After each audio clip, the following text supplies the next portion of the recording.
mi faccio una bella frittata di patane al forno, la volete fare pure voi?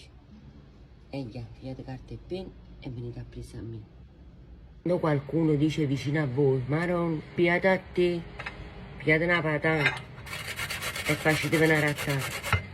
Iniziate a grattugiare 1 chilo di patate. Qua vedete, quando vi siete soddisfatte e avete fatto una bella rattata di patana, le ravagate dentro una ciotola.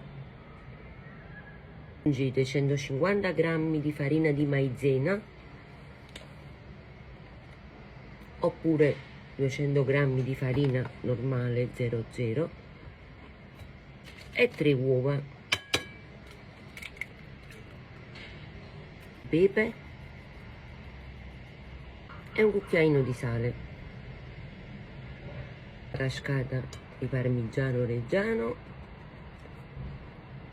la wranghtella di prosciutto cotto a dadini o se preferite qualche altro salume e iniziate a mescolare. Ci do un mesca Francesco, andando bello.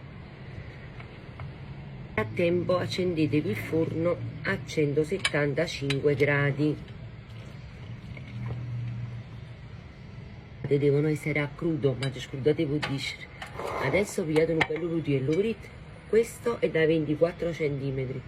La genzevate tanto bello con l'olio, tutto tuorno. Ecco qua, adesso prendo metà del composto e ci metto qua dentro qua. Lo faccio aprire. Metà del composto l'ho messo nel rutello e adesso ci metto un po' di ciliegine e di mozzarella di bufala. Ma voi ci potete mettere qualsiasi formaggio tenete, pure il sottiletto, non è importante. Qua e adesso vado a coprire con l'altra metà delle patate che erano rimaste. Come tocco di decoramento, ecco qua, ci metto le mozzarelline. Ecco qua un po' di parmigiano e si fa quella bella crosticina. Adesso un po' di olio sopra. Io uso questo qua spray e voi ci mettete l'olio normale.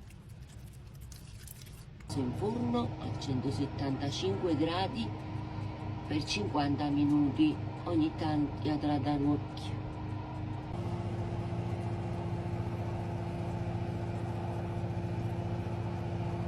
Ecco qua ragazzi, la pizza di patane è pronta.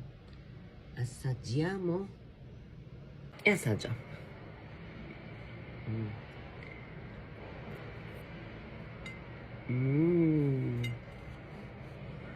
Buon appetito e buona giornata a tutti quanti.